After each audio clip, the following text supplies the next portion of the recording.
और मान लो कि कोई अपनी ईएमआई पे ही नहीं कर पा रहा, हाँ। तो उसके साथ क्या होगा?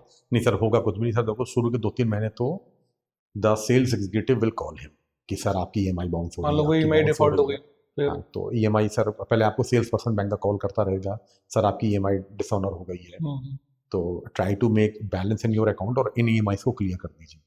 मान लेते सर आप वो 3 ईएमआई को भी नहीं क्लियर कर पाते हैं, चौथी ईएमआई आती है, फिर bank person will visit to your branch, visit to your residence also, visit your location.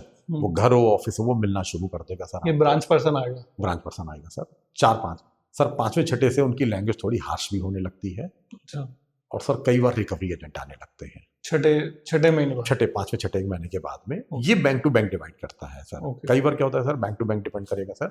कई बार क्या होता है सर, ऐसा कुछ बैंक 3 महीने के बाद ही कहते हैं नहीं नहीं भाई जाइए, अब कस्टमर अप्रोच में नहीं है, हमें फ़ोन नहीं रिस्पॉन्ड कर रहा है, या थोड़ा सा रूड बात कर रहा है। कई बार क्या होता है सर, उधर से बैंक वाले ने कुछ बोल दिया, ईएमआई क्यों नहीं भरते हो भाई, तो आपने कहा कैसे बात कर रहे हो, तो वो क्या होता है सब्जेक्ट चेंज हो जाता है, दोनों में आपस में बहस होने लगती है, तो बैंक वाला फिर रिकवरी एजेंट भेजता है।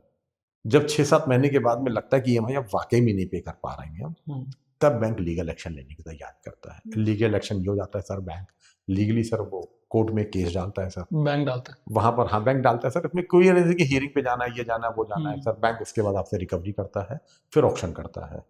But in last 20 year sir, मैंने आज तक एक भी केस में ऐसा नहीं देखा हुआ है सर कि कि कभी लोन पे ईएमआई नहीं पे हुई? ईएमआई ना पे हुई हो sir. Exceptions are there sir, EMI dishonour होती है सर। ईएमआई डिसऑनर होने के जरूरी नहीं रीजन उसके अकाउंट में पैसा ना हो, और भी रीजन होते हैं, लेकिन मान लेते अभी इस केस में अकाउंट में पैसा नहीं है, बैंक ने रिकवरी एजेंट रखे हुए, तो इसका मतलब सर काम तो उनका भी होता ही होगा। But in case of home loans, home loan जब भी खरीदा जाता है सर, एक मिच्योर्ड बाइंग होती है। होम लोन कभी मैं दूसरे को देख के शौक में नहीं खरीदूंगा, मैं अपने पूरे मतलब अपने अपनी इनकम को, अपनी पॉकेट को और अपनी सेविंग्स को फिर सारे चीज मॉनिटर कर फिर देखूंगा। तो होम लोन में डिफॉल्ट होने के चांस ना के बराबर है, ना के बराबर। अच्छा। उल्टे मेरे पास तो ऐसा होता है कि संजय भाई आज मेरी ईएमआई लगनी थी, मैं देख रहा हूँ क्लियर नहीं, पर चेक करोगे क्या बैंक ने लगाई कि नहीं लगाई है। या ऐसा भी है कि संजय मैं आज ट्रांसफर करना भूल गया, क्योंकि अकाउंट उनका जो ईएमआई आती थी वो ए अकाउंट में आती थी, और जो सैलरी आती थी वो बी अकाउंट में आती थी।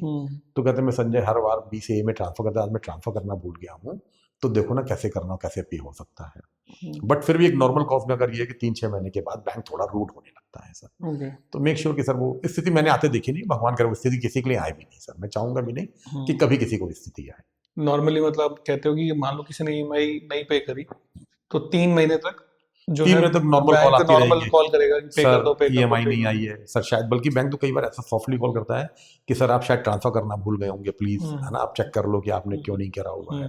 तो 3 महीने तक बहुत सॉफ्ट कॉल होती रहती है, और विजिट तो बहुत रेयर करता है, लेकिन उसके बाद से तो बैंक का भी पैसा लगा हुआ है। चौथे 5वें महीने बाद बिहेवियर चेंज हो जाएगा, छठे 7वें महीने बाद वो लीगल विजिट्स होने एक्शन। लगेंगे सर, लीगल एक्शन होने लगेंगे, टोन चेंज हो जाएगी, इस टोन पे बात हो रही होगी सर, नंबर ऑफ कॉल्स आने लगेंगे, डिफरेंट नंबर से कॉल्स आने लगेंगी सर। अच्छा। हाँ, थ्रेट तो वो बोलना वर्ड नहीं अच्छा लगेगा सर आपको, लेकिन बैंक आपको मतलब डराने की कोशिश करेगी, सर आपका सिविल खराब हो जाएगा, सर हम लीगल एक्शन ले लेंगे, सर हम ये कर लेंगे, ऐसा। लेकिन ऐसा होता नहीं है सर।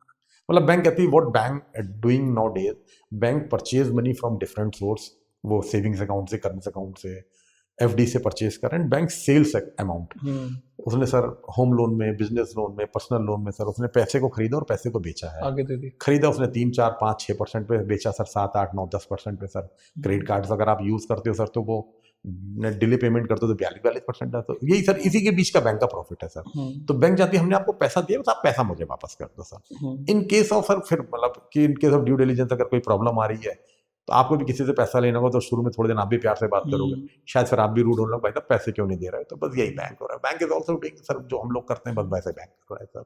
बैंक को भी चलाने वाले हमारे आपके जैसे लोग हैं सर। तो दे सेट अ पॉलिसी, और कस्टमर फ्रेंडली पॉलिसी है सर। बैंक आखिर दिन तक कस्टमर की हेल्प करता है। देखिए एक केस ऐसा हुआ था, मैं बताऊं आपको ईशान सर, वो ईएमआई नहीं पे कर पा रहा था, और उसने ही surrendered in front of bank कि सर मैं, मेरा काम, वो बिजनेस करते थे गारमेंट्स का, कि संजय भाई मेरा, बैंक ने उसको मौका दिया कि सर आप प्रॉपर्टी सेल कर लो और मेरा पैसा केवल मुझे दे दो।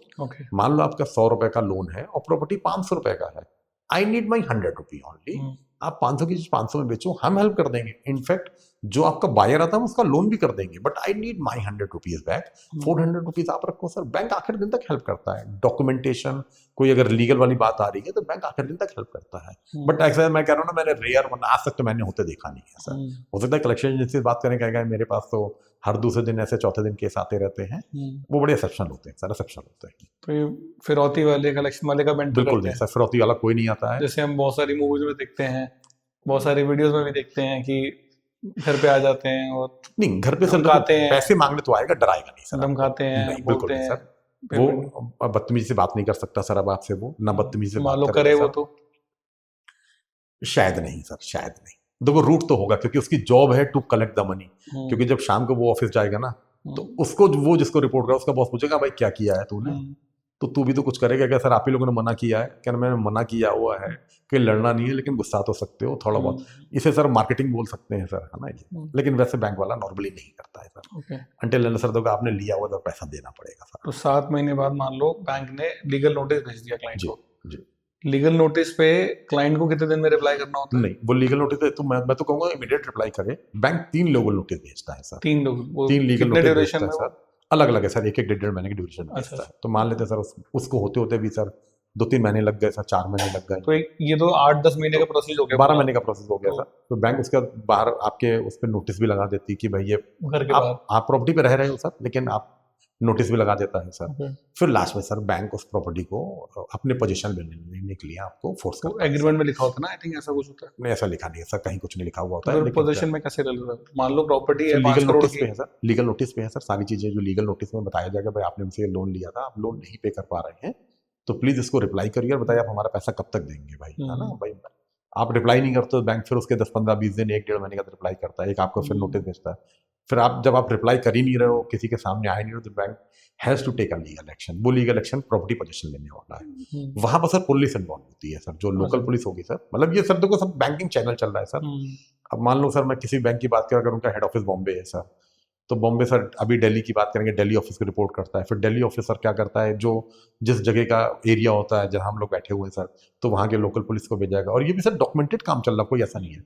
और ना पुलिस वाला आके आपसे बदतमीजी करेगा, इनफैक्ट मतलब वो भी ये कहेगा कि सर देखो, क्योंकि उसको भी अपना जॉब फुलफिल करना है, वो ये बोलेगा कि सर पे कर दो, सब बात यहाँ तक आ गई है। अगर मान लो वो उसको भी पार कर जाता है, फिर वो घर खाली करना पड़ेगा सर उसको। तो लेट्स से मान लो उस स्टेज में प्रॉपर्टी 5 करोड़ की है और लोन 1 करोड़ है, हाँ, तभी बैंक ऑक्शन में लगा देगा? लगा देगा सर। अगर मैंने पहले बताया ना सर, बैंक पूरा चांस दे रहा है आपको। नहीं, मान लो वो कह रहा है मैं तो नहीं बेच रहा, क्लाइंट बोलता है, तो और सर मैं फिर पैसे भी नहीं दे रहा, तो फिर सर बैंक फोर्सफुली खाली भी कराएगा सर। ऑक्शन में बैंक को केवल अपने 1 करोड़ से मतलब है सर। फिर वो 5 करोड़ की प्रॉपर्टी 1 करोड़ बिकती तो ठीक है, और 5 करोड़ बिकती तो ठीक है सर। फिर बैंक अपने पैसे बेच के निकल जाएगा। अच्छा। हाँ, फिर बैंक जब आप ध्यान अपनी प्रॉपर्टी पे आप ही नहीं ध्यान दे रहे हो, तो बैंक क्या करेगा सर? जो आपका ड्रीम होम था सर, आपके फैमिली की छत थी, आप उसी का नहीं रिस्पेक्ट कर रहे हो सर, तो बैंक क्यों करेगा सर? जब आपको अपने पैसे की चिंता नहीं है तो बैंक क्यों करेगा सर? तो इन बिटवीन देखा जाए तो क्लाइंट के पास 1 साल का गैप होता है 1 साल का गैप है सर। कि 1 साल में मान लो उसकी स्थिति अभी ठीक नहीं चल रही, तो 1 साल के अंदर अंदर वो कहीं ना कहीं से मैनेज करके या एक करके निशांत दे सर सकता मैं है। बताऊं आपको, 6 महीने बहुत होते हैं किसी भी चीज को रिकवर करने के लिए सर। हाँ। आज आप एक लैंड ले लो, 6 महीने में हो सकता है आप लग्जरी हाउस ना बनाओ, लेकिन 6 महीने में रहने लायक घर तो बन जाएगा सर उसमें। कोई चोट लग जाए 6 महीने में रिकवर हो जाती है सर। अगर आपकी जॉब चली गई है, आप देखोगे सर, आप 2-3-4 महीने के अंदर अपने लेवल का जॉब ढूंढ लोगे सर। एक्सेप्शन कोई बिल्कुल ही बुरी चीज हो जाए सर, भगवान ने अगर लेकिन कोई बड़ी बड़ी बीमारी आए, तो with in 6 month you can recover sir. आप समझ लो, अगर आपका बिजनेस कुछ ऐसा हुआ कि बिल्कुल फेलियर हो गया है, तो you have 6 month to recover your business sir. ठीक है, भगवान अगर कोई कहेगा यार मुझे 2 साल हो गया नहीं कर पाया हूँ, उन चीजों को डिस्कस नहीं करेंगे, लेकिन अगर आदमी कोशिश करे तो 5-6 महीने बहुत होते हैं सर। और बैंक भी सपोर्ट करता है सर आपको, मतलब बैंक की बस आप बैंक के लिए अवेलेबल रहो। बैंक के लिए आप ऐसा ना हो सर कि आप बिल्कुल ना फोन नहीं उठा मतलब रहे, डिसअपियर हो गए सर, बैंक को मिल ही नहीं रहे हो, बैंक बात ही नहीं करो, तो फिर बैंक को वैसे एक्शन लेना पड़ेगा। बैंक को अगर मिलेगी सर, बैंक के अंदर भी इंसान बैठे हुए हैं सर, कोई ऐसा नहीं बैठा हुआ है जो आपको बदतमीजी करे, मिसबिहेव करे, कहीं कुछ नहीं करेगा सर। बहुत अच्छे से काम करते हैं सर, कस्टमर को आखिर दिन तक सपोर्ट करते हैं सर। बस कस्टमर हैज टू अवेलेबल। ठीक है, बीच में सर उनके थोड़ा सा बातचीत हॉट हो सकती है सर, कि नहीं क्यों नहीं दे रहे हो, दीजिए, आप समय खराब कर रहे हैं, आप हमारा ये कर रहे हैं, ऐसा बात हो सकती है। बट हमेशा वो ऐसा नहीं हो सकता है सर। वो लोग बहुत अच्छे से काम करते हैं, बहुत ही अच्छे से काम करते हैं सर। और बैंक हमेशा कस्टमर फ्रेंडली है सर। मैं तो कह रहा हूँ 20 साल के कैरियर में ऐसा नहीं देखा है सर आपने। लेट्स से मान लो किसी की EMI 2 लाख रुपए है जी, और 2 महीने पे नहीं कर पाया, 2 महीने बाद वो कहता है यार आप मेरे से एक पार्ट पेमेंट ले लो फिर आप। हाँ, तो उसमें बैंक टाइम देता है कि हाँ, भाई बैंक टाइम कस्टमर देता को समझता है कि यार Customer हाँ भाई ये समझता पे है। कर रहा है पेमेंट। तो इसका मतलब ये होगा उसकी इंटेंशन खराब नहीं है, उसका हम्म, थोड़ा सा टाइम खराब है यार, ही इज रेडी टू पे द ईएमआई। सर वो कहता है कि मैं भी 1 लाख दूंगा, मैं भी 50,000 दूंगा, बैंक उसमें भी एग्रीड होता है सर। कहती है सर आप अपना काम करते रहो भाई, आप हमारा जब काम करो तभी तो हमारी ईएमआई दोगे, अगर आप काम ही नहीं करोगे तो ईएमआई कहाँ से करोगे सर। लेकिन be in touch with the bank, अगर कोई ऐसी खराब पोजीशन आ जाती है तो आप बैंक से सर मतलब बैंक को उसमें अपना दुश्मन मत बनाइए, उसमें उल्टे अपना ज्यादा दोस्त बना लीजिए सर। बैंक आपको आखिर दिन तक हेल्प करेगा सर। ओके।